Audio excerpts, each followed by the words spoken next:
नमस्कार, आप देख रहे हैं हमारा खास कार्यक्रम न्यूज पंच। मैं हूं आपके साथ कृतिका। जहां न्यूज पंच में खबरें सिर्फ खबर नहीं रह जाती, बल्कि आप तक पहुंचाई जाती है सभी तथ्यों के साथ। और इसी के साथ में ग्राउंड जीरो से रिपोर्टर्स भी हमारे साथ जुड़ते हैं। और आज क्या कुछ प्रमुख खबरें हैं जिनकी करेंगे हम विस्तार से बात। एक नजर डाल लेते हैं सबसे पहले उन प्रमुख खबरों पर टॉप लाइंस के जरिए।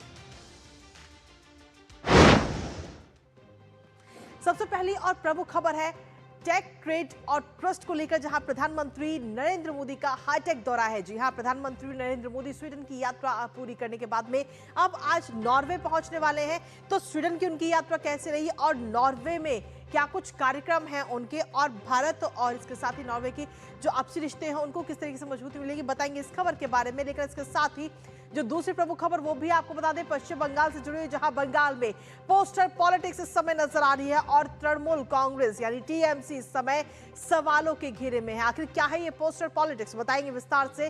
साथ ही तीसरी प्रमुख खबर अंतर्राष्ट्रीय जगत से जुड़ी, जहां ट्रंप एक बार फिर से ईरान को वार्निंग देते हुए नजर आए और कहा है कि ईरान नहीं बचेगा। आखिर ईरान की तरफ से क्या कुछ शर्तें रखी गई थी जिस पर ये पलटवार करते हुए अमेरिकी राष्ट्रपति नजर आए, और उसके बाद अमेरिकी राष्ट्रपति ने क्या कुछ शर्तें रखी हैं, बताएंगे उसके बारे में भी। तो चलिए शुरुआत करते हैं पहली और प्रमुख खबर के साथ। तो पहली और प्रमुख खबर, जहां आपको बता दें कि स्वीडन में भारत की कूटनीति का दम नजर आया है, दम दिखाए है। और ग्रीन टेक्नोलॉजी, इनोवेशन और व्यापार को लेकर भारत स्वीडन साझेदारी को एक नई रफ्तार मिली। भारत के पीएम और साथ ही स्वीडन के पीएम की मुलाकात में रणनीतिक सहयोग को और मजबूत करने पर सीधे तौर पर फोकस रहा, जो ये बताता है कि बदलती वैश्विक तस्वीर में भारत यूरोप का भरोसेमंद और ताकतवर साझेदार बनकर उभर रहा है। स्वीडन में ग्रीन टेक्नोलॉजी, इनोवेशन और व्यापार को नई रफ्तार देने के बाद में अब नजर है नॉर्वे पे, जहां प्रधानमंत्री नरेंद्र मोदी भारत नॉर्डिक समिट में हिस्सा लेंगे। अब एक तरह से हम देखें तो 43 साल बाद किसी भारतीय प्रधानमंत्री की ये ऐतिहासिक नॉर्वे यात्रा, जो सिर्फ रिश्तों की गर्माहट नहीं बल्कि भविष्य की रणनीतिक साझेदारी का भी बड़ा संदेश माने जा रही है। प्रधानमंत्री की नॉर्वे यात्रा को लेकर जानेंगे अपडेट अपने सहयोगी अखिलेश सुमन से। उससे पहले आपको दिखाते हैं प्रधानमंत्री नरेंद्र मोदी की स्वीडन यात्रा की कुछ खास झलक, वहां की तस्वीरें, जहां प्रधानमंत्री नरेंद्र मोदी का जोरदार स्वागत किया गया। तो ये 4 तस्वीरें समय हम आपको दिखा रहे हैं। पहली तस्वीर आप देख रहे हैं, जब प्रधानमंत्री वहां पहुंचे तो उनका भव्य स्वागत हुआ एक अलग अंदाज में। इसके साथ ही भारत स्वीडन साझेदारी को नई रफ्तार और ग्रीन टेक व्यापार पर भी सीधे तौर पर फोकस है। स्वीडन के बाद नॉर्वे का भी दौरा करते हुए नजर आएंगे।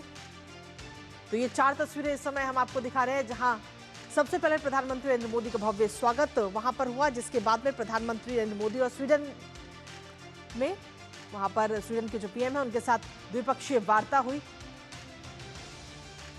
साथ ही तीसरी तस्वीर आप देख रहे हैं, स्वीडन का जो सर्वोच्च सम्मान वो प्रधानमंत्री नरेंद्र मोदी को मिला है। और इसके साथ ही चौथी तस्वीर, European round table for industry में शामिल होते हुए प्रधानमंत्री नजर आए, जहां पर उनका अपना संबोधन भी रहा। तो ये 4 तस्वीरें प्रधानमंत्री की इस स्वीडन यात्रा की हम आपको इस समय दिखा रहे हैं। तो बेहद ही खूबसूरत तस्वीरें ये नजर आई हैं। और इसके बाद में अब आज प्रधानमंत्री नॉर्वे पहुंचेंगे और वहां से भी इसी तरीके की तस्वीरें कई सारी नजर आएंगी। तो फिलहाल ये 4 तस्वीरें, लेकिन इसके साथ ही अगर हम देखें तो प्रधानमंत्री नरेंद्र मोदी ने सीधे तौर पर European round table for industry को संबोधित किया।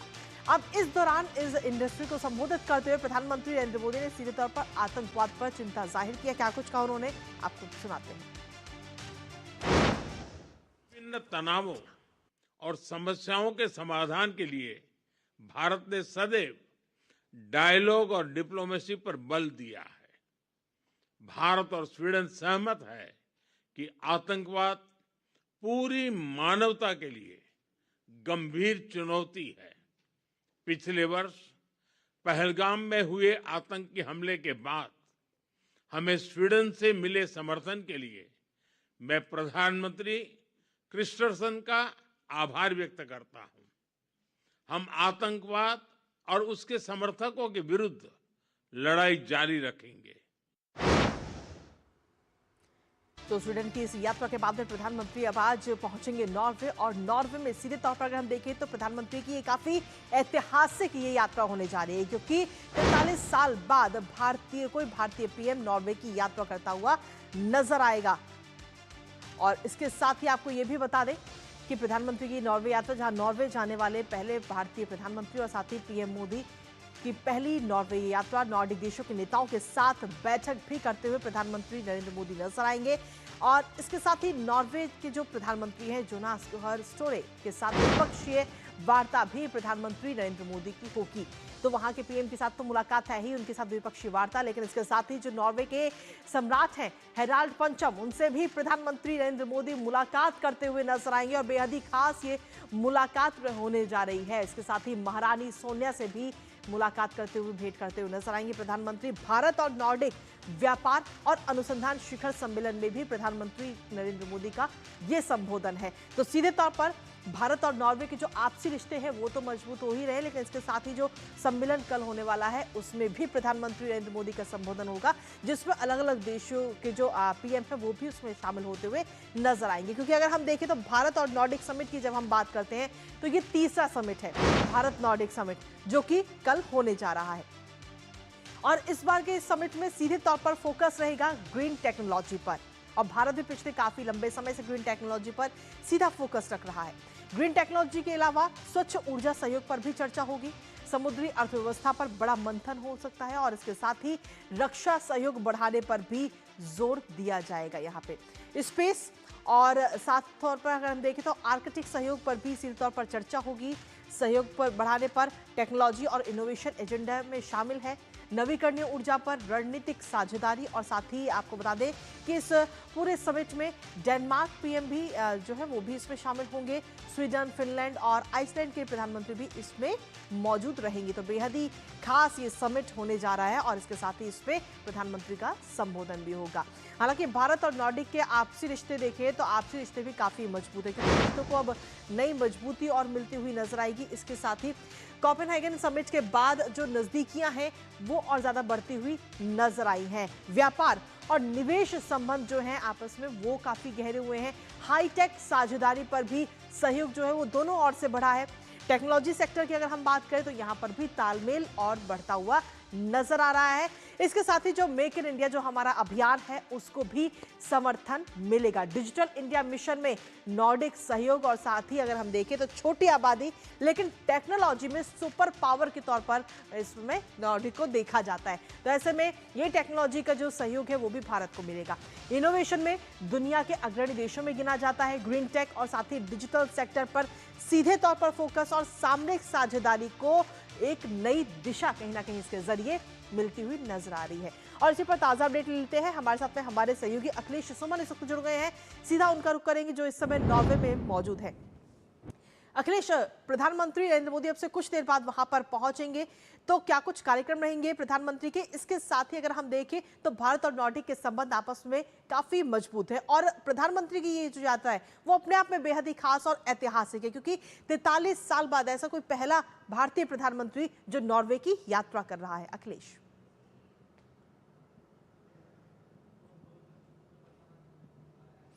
देखिए, निश्चित तौर पे बहुत ही महत्वपूर्ण यात्रा है, क्योंकि इस यात्रा के दौरान कुछ ऐसी चीज़ें होंगी जो एक दुनिया के लिए एक तरीके से सकारात्मक संकेत होगा।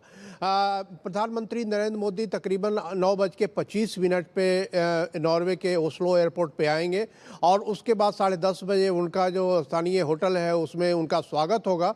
उसके अलावा देखिए, जो नॉर्वे के जो प्रधानमंत्री है, नॉर्वे के प्रधानमंत्री से उनकी मुलाकात होगी तकरीबन 12 बजे। कुछ समझौतों पर हस्ताक्षर होगा। उसके बाद फिर नॉर्वे के जो किंग हैं उनके साथ मुलाकात होगी। किंग महारानी भी वहाँ मौजूद रहेंगी। उसके बाद प्रधानमंत्री नरेंद्र मोदी नॉर्वे और भारत रिसर्च और बिजनेस समिट में भाग लेंगे, और उसके बाद रात में एक औपचारिक डिनर का कार्यक्रम वहाँ के नॉर्वे के प्रधानमंत्री ने रखा है। तो ये आज का जो महत्वपूर्ण कार्यक्रम है वो बेसिकली नॉर्वे बेस्ड है। नॉर्वे, चूँकि नॉर्वे के अतिथि हैं प्रधानमंत्री नरेंद्र मोदी, आज जो पूरी यात्रा है वो नॉर्वे के साथ भारत के संबंधों पर आधारित है। लेकिन उसके बाद देखिए, जो सबसे कह सकते हैं कि खास इस बार तीसरा भारत और नॉर्डिक शिखर सम्मेलन भी हो रहा है, जो ओस्लो में ही हो रहा है। तो यह जो यात्रा है प्रधानमंत्री नरेंद्र मोदी की, एक तो नॉर्वे के साथ जो बायलैटरल संबंध है, हमारे द्विपक्षीय संबंध है, उसको आगे बढ़ाने में महत्वपूर्ण महत्वपूर्ण होगा। और उसके साथ साथ जो नॉर्डिक देश है जिसमें कि डेनमार्क, फिनलैंड, आइसलैंड, नॉर्वे और शामिल हैं, 5 देश शामिल हैं। तो ये पांचों देश जो है वो पांचों देश मिलकर फिर प्रधानमंत्री नरेंद्र मोदी के साथ कल शिखर वार्ता करेंगे। तो इस यात्रा को माना यह जा रहा है कि 43 वर्षों बाद कि भारत के किसी प्रधानमंत्री की यात्रा हो रही है नॉर्वे, मतलब यह है कि दोनों ने जो नॉर्वे और भारत दोनों ने एक दूसरे को महत्व समझा है। और खास करके इस रूप में यात्रा महत्वपूर्ण है कि दोनों कॉम्प्लीमेंट्री इकोनॉमी है, एक दूसरे की पूरक है। जो नॉर्वे के पास है वो हमारे पास नहीं है, जो हमारे पास है वो नॉर्वे के पास नहीं है। तो दोनों के बीच में अगर व्यापार होगा तो इस व्यापार से दोनों देशों को काफ़ी फायदा होगा। और ख़ास तौर पे नॉर्वे के माना जाता है कि ग्रीन टेक्नोलॉजी में नॉर्वे भी काफ़ी आगे है। एक खास महत्वपूर्ण बात यह है कि नॉर्वे के पास एक ग्रीन शिपिंग की भी क्षमता है, जो कि जो हमारे जहाज, पानी के जहाज होते हैं, पानी के जहाज से कोई प्रदूषण ना फैले, इस तरह की तकनीक नॉर्वे के पास है। और आप जानती हैं कि हमारा देश जो है अभी जो ब्लू इकोनॉमी में काफ़ी प्रगति करने की कोशिश कर रहा है, हम नए नए पानी के जहाज बनाने की कोशिश कर रहे हैं। तो इन सारी चीज़ों में नॉर्वे के इस तकनीक की काफ़ी महत्वपूर्ण भूमिका होगी। उसके अलावा डिजिटाइजेशन जो है, नॉर्वे और भारत दोनों डिजिटाइजेशन में एक दूसरे का सहयोग करेंगे। जिस तरीके से हमने यूपीआई में एक महारत हासिल की है, नॉर्वे के पास और भी ज़्यादा डिजिटाइजेशन की क्षमता है। और इसको माना जाता है कि नॉर्वे जो है स्मार्ट गवर्नेंस इसके माध्यम से किया जाता है कि आप इस माध्यम से सारी चीज़ों पे एक तरीके से निगरानी भी कर सकते हैं, लोगों को delivery of goods and services भी कर सकते हैं, और गवर्नमेंट को जो है हर व्यक्ति के बारे में किस तरीके से लाभ पहुंचाए, ये सारी जो है नॉर्वे ने इसमें महारत हासिल की है, जो हमने भी लगातार सीखा है और इसे भी हम बड़े पैमाने पर लागू कर रहे हैं। तो ये जो 3 क्षेत्र हैं, इन 3 क्षेत्रों के अलावा ब्लू इकोनॉमी जो है, नॉर्वे का समुद्र के साथ जो संबंध है और समुद्री जो उनकी इकोनॉमी है, उस इकोनॉमी में भी भारत और नॉर्वे सहयोग करेंगे। उसके अलावा नॉर्वे के पास $1.8 ट्रिलियन का उसको बोलते हैं पेंशन फंड या सोवरेन वेल्थ फंड, उसमें भारत को में निवेश करने की अपार संभावनाएं हैं। तो नॉर्वे इस बात की तलाश कर रहा है कि भारत जैसा जो दुनिया का सबसे बड़ी जनसंख्या वाला देश है और सबसे बड़ा खुला बाजार है, उस बाजार में किस तरीके से निवेश कर पाए ताकि दोनों देशों को फायदा हो। भारत को विकसित भारत बनना है 2047 तक, और नॉर्वे इस मामले में किस तरीके से भारत के साथ सहयोग कर सकता है, यह एक महत्वपूर्ण है लक्ष्य जो भारत लेकर चल रहा है। और नॉर्वे के साथ जो संबंध बनेंगे, उन संबंधों में पता चलेगा कि किस तरीके से दोनों एक दूसरे को और ज़्यादा बड़े पैमानों पे सहयोग कर सकते हैं। और अभी तक तकरीबन $28 बिलियन के निवेश का लक्ष्य नॉर्वे ने रखा है, उसमें निवेश हो भी रहे हैं और उसे और आगे बढ़ाना है, किन किन क्षेत्रों में बढ़ाना है, कैसे बढ़ाना है, इन सारी चीज़ों पर आज प्रधानमंत्री नरेंद्र मोदी के साथ जो नॉर्वे के प्रधानमंत्री के साथ शिखर वार्ता होगी, उसमें चर्चा होगी और समझौतों पर हस्ताक्षर होंगे। चलिए, आप इस वार्ता पर अपनी नजर लगातार बनाए रखिएगा। फिलहाल बहुत बहुत शुक्रिया अखिलेश, तमाम अपडेट्स और जानकारी साझा करने के लिए हमारे साथ। तो प्रधानमंत्री आज नॉर्वे पहुंचने वाले हैं और नजर प्रधानमंत्री के इस दौरे पर लगातार बनी रहेगी। लेकिन इसी बीच न्यूज पंच वक्त एक छोटे से ब्रेक का है, आप बने रहिए हमारे साथ। जब धरती चीर कर निकलता है लोहे का पत्थर और मिलता है मोंगिया के जोश से, फिर तपता है, पिघलता है और बनता है फौलाद। अब होता है सरिया सारी खूबियों के साथ। मोंगिया स्टील, मजबूत देश का मजबूत सरिया। मास्टर जी नमस्ते, 2 ड्रेसेस बनानी है, ठीक है? ऐसा कुछ। लेकिन मास्टर जी 4 दिन में पार्टी है, बन जाएगी ना पक्का? हो जाएगा। कैसे? फैशन चेंजेस हमेशा, उषा हमेशा। और ब्रेक के बाद एक बार फिर से स्वागत आप सभी का। अब बात करते हैं पश्चिम बंगाल की, जहां पर सियासी पारा इस समय काफी आई है। दरअसल कोलकाता में फर्जी पोस्टर, अफवाह और हिंसा की खबरों ने माहौल इस समय गर्मा दिया है। सॉल्ट लेक में टीएमसी ऑफिस से आधार कार्डों का पूरा जखीरा मिलने के बाद कई सवाल इस समय तृणमूल कांग्रेस के ऊपर खड़े हो रहे हैं। तो वहीं पार्क सर्कस में अफवाह के सहारे भीड़ को भड़काने की कोशिश ने कानून व्यवस्था को भी चुनौती दी। लेकिन इन सब के बीच राज्य सरकार ने एक बड़ा और सकारात्मक संदेश दिया। मुख्यमंत्री शुवेंदु अधिकारी सरकार ने युवाओं को राहत देते हुए सरकारी नौकरियों में आयु सीमा बढ़ाने का बड़ा ऐलान किया है। यानी कि बंगाल की राजनीति में अब फोकस सिर्फ बवाल पर नहीं बल्कि युवाओं के भविष्य और अवसरों पर भी है। उम्र बढ़ाने को लेकर राज्य सरकार ने आखिर क्या अधिसूचना जारी की है, बताएंगे आपको। साथ ही करेंगे चर्चा अपने सहयोगी सौरभ से, लेकिन उससे पहले आप बात करते हैं कोलकाता की, जहां अफवाह से भीड़ भड़क गई और किस तरीके से वहां पर फिर कंट्रोल किया गया। तो कोलकाता के पार्क सर्कस में तनाव का ये माहौल नजर आया। कोलकाता के पार्क सर्कस में जहां अफवाह से ये भीड़ भड़क गई पोस्टर को लेकर के, जैसा कि हम तस्वीर में भी इस समय हम आपको दिखा रहे हैं, फर्जी पोस्टर को लेकर काफी बवाल वहां पर मचता हुआ नजर आया है। जहां ये लिखा हुआ था इन पोस्टर्स में कि कोलकाता के अवाम के घरों में नहीं चलेगा बीजेपी सरकार का बुलडोजर, इस तरीके का ये पोस्टर वहां पर लगाया गया था। इसके साथ ही पथराव में जो ये वहां पे हालात बने उसमें 3 पुलिसकर्मी जो है वो भी जख्मी हो गए। तो अफवाह से ये भीड़ कहीं ना कहीं भड़की और सूत्रों के हवाले से ये भी बड़ी जानकारी मिली कि मुस्लिम बहुल इलाकों में ये अफवाह और साथ ही बुलडोजर एक्शन की ये झूठी खबर वहां पर फैलाई गई थी। फिलहाल अब पुलिस इस पूरे मामले की जांच में लगातार जुटी हुई है कि आखिर ये पोस्टर कहां से आया, किसने ये अफवाह फैलाई, इसको लेकर अब पूरी जांच इस समय की जा रही है इस पूरे मामले को लेकर के। तो फिलहाल इस पूरे मामले के साथ ही लेकिन एक तरफ से हम देखें तो तृणमूल कांग्रेस का जो एक कार्यालय है, जो ऑफिस है, वो भी इस समय सवालों के घेरे में कहीं ना कहीं आ चुका है। किस तरीके से वो भी आपको बताते हैं, क्योंकि सवालों के घेरे में इस वक्त टीएमसी का ऑफिस, जहां विधाननगर के सॉल्ट लेक की ये पूरी घटना, जिसकी तस्वीर भी इस समय हम आपको दिखा रहे हैं, जहां 1-2 नहीं बल्कि 100 से ज्यादा आधार कार्ड जो है वो बरामद किए गए हैं। और इन तस्वीरों में भी आप साफ तौर पर देख सकते हैं सरकारी जमीन से जुड़े हुए कई सारे दस्तावेज भी वहां से जब्त किए गए और पुलिस ने फिलहाल वहां से जितने भी आधार कार्ड मिले उन सभी को जब्त कर लिया है। जो दस्तावेज थे वो भी जब्त कर लिए गए हैं और जो आधार कार्डों की जो प्रमाणिकता है अब उनकी जांच भी की जाएगी। लेकिन क्योंकि ये सारी चीजें मिली है किसी इधर उधर से नहीं, बल्कि तृणमूल कांग्रेस का जो दफ्तर है, जो ऑफिस है विधाननगर का, वहां से ये आधार कार्ड और साथ ही जो दस्तावेज हैं वो बरामद किए गए हैं, जिसकी वजह से तृणमूल कांग्रेस इस समय सवालों के घेरे में आ चुकी है। तो इस पर भी बात करेंगे हमारे सहयोगी सौरभ से, लेकिन उसके साथ ही आपको बता दें कि युवाओं के लिए शुभेंदु सरकार किस तरीके से एक के बाद एक कदम उठा रही है, क्योंकि पश्चिम बंगाल में सरकार की तरफ से एक बड़ा ऐलान किया गया, जहां सरकारी नौकरियों में जो आयु सीमा जो कि अभी तक 40 हुआ करती थी उसको अब बढ़ा दिया गया है और आयु सीमा बढ़ाने पर नई अधिसूचना इस समय जारी की गई है। और इस नई अधिसूचना में साफ तौर पर यह कह दिया गया है कि ग्रुप ए के लिए जो आयु सीमा है वो 40 नहीं बल्कि 41 वर्ष होगी। ग्रुप बी के लिए, ग्रुप बी भर्ती की उम्र सीमा की अगर हम बात करें तो वो डिसाइड की गई है 44 साल। इसके अलावा ग्रुप सी और ग्रुप डी को 45 वर्ष तक मौका दिया जाएगा और 11 मई से ये जो नई अधिसूचना है वो प्रभावी भी हो चुकी है। तो सीधे तौर पर युवाओं के लिए सीधे तौर पर फोकस है और ये बड़ा इस समय अधिसूचना करके ये बड़ा फैसला इस समय लिया गया है। हमारे साथ हमारे सहयोगी सौरभ दत्ता इस वक्त जुड़ रहे हैं कोलकाता से, सीधा उनका रुख करते हैं। सौरभ, सबसे पहले तो आपसे यही जानना चाहेंगे कि पश्चिम बंगाल में युवाओं को मौका देने के लिए सरकार की तरफ से सीधा फोकस है और उम्र जो है वो इस समय बढ़ाई गई है 40 से।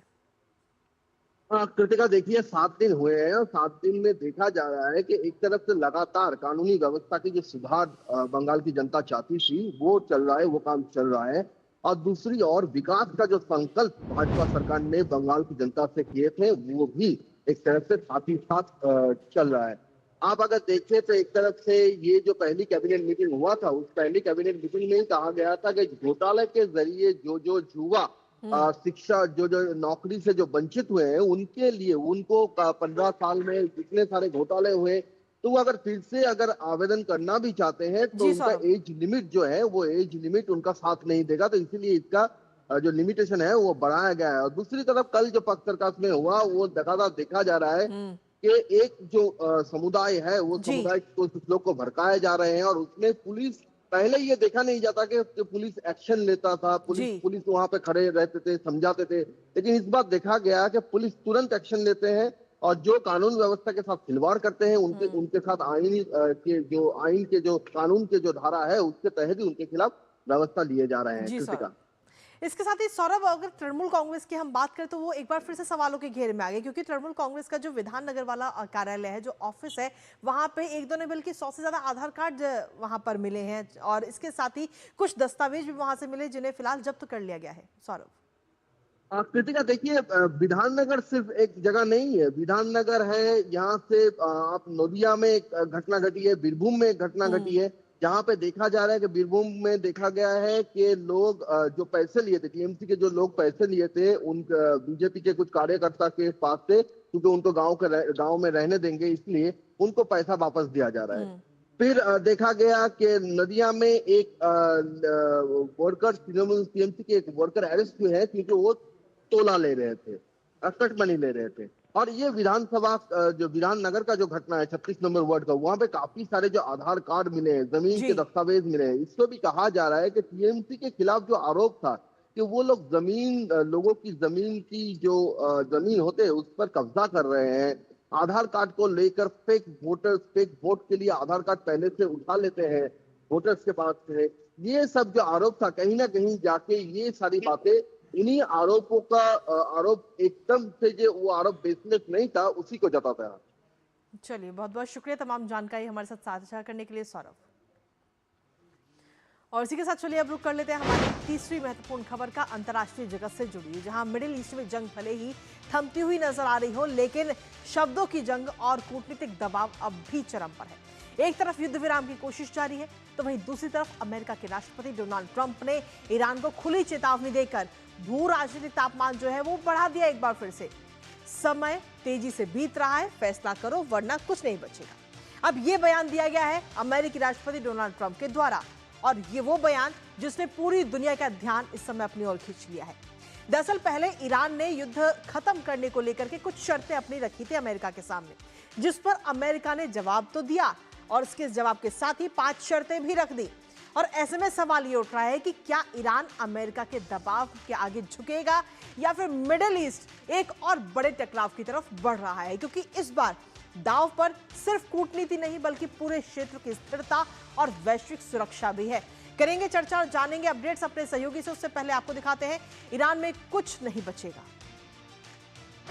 तो जी हां, अमेरिकी राष्ट्रपति डोनाल्ड ट्रंप की तरफ से यह धमकी दी गई है और शर्तों की जिद से कहीं ना कहीं तनाव इस समय बढ़ गया, क्योंकि यूएस ने 5 नई शर्तें रखी हैं। उससे पहले ईरान की तरफ से शर्तें रखी गई थी कि जो फ्रीज संपत्तियां हैं वो जारी की जाएं, लेकिन वहीं अमेरिका ने कहा है कि संपत्तियां अनफ्रीज करने से साफ तौर पर इनकार है। ईरान ने शर्त रखी थी लेबनान सहित सभी मोर्चों पर युद्ध समाप्त हो। यूएस कह रहा है कि यूएस को अनरिच्ड यूरेनियम ईरान जो है वो सौंप दे। यूएस ने कहा है कि सिर्फ एक परमाणु संयंत्र चालू रहेगा, लेकिन इसके साथ ही ईरान कह रहा है कि ईरान पर जो तमाम प्रतिबंध लगाए हैं उन्हें हटाए जाए, हॉर्मुज में संप्रभुता मान्य हो। तो वहीं यूएस कह रहा है कि बातचीत के जरिए संघर्ष पर विराम। तो इस तरीके से अपनी अपनी शर्तें रखी गई हैं, लेकिन फिलहाल अगर एक तरह से हम देखें तो इन शर्तों की जिद से तनाव जो है वो इस समय बढ़ता हुआ नजर आ रहा है। हमारे साथ हमारे सहयोगी विशाल बैरिस्टो इस वक्त जुड़ गए हैं, सीधा उनका रुख करेंगे ताजा अपडेट के लिए।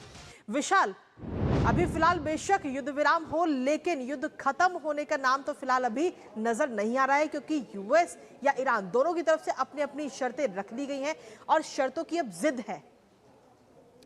कृतिका, बिल्कुल ठीक कहा आपने, शर्तों के जिद है, या यूँ कहा जाए कि जो ट्रंप की चीन यात्रा थी उससे कुछ खास निकल कर नहीं आया है और ट्रंप झुंझलाए हुए हैं और ये माना जा रहा है कि कल वो सिक्योरिटी काउंसिल के साथ मीटिंग करेंगे। और जैसे कि ट्रंप ने कहा है कि time is running out for Iran, तो ये एक बहुत मुश्किल बात हो गई है, क्योंकि अब ट्रंप ने कह दिया है पहले बातचीत होगी फिर हम युद्ध विराम के बारे में बात होगी।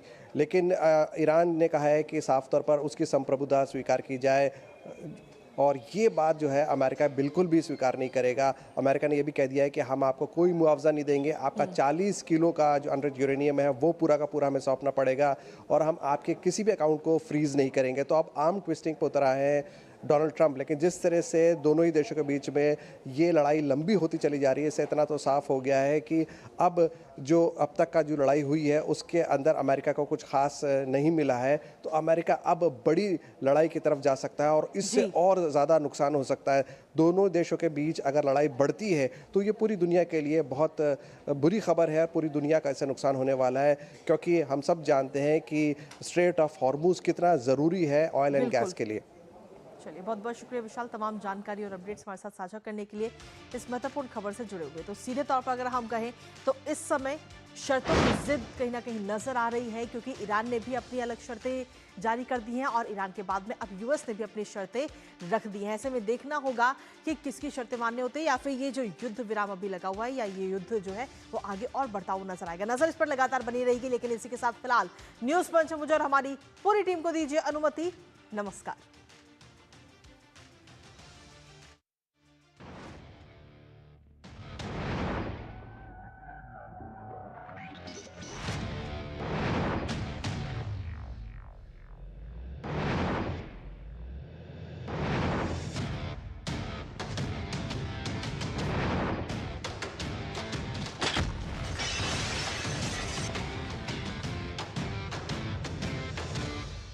न्यूज पंच के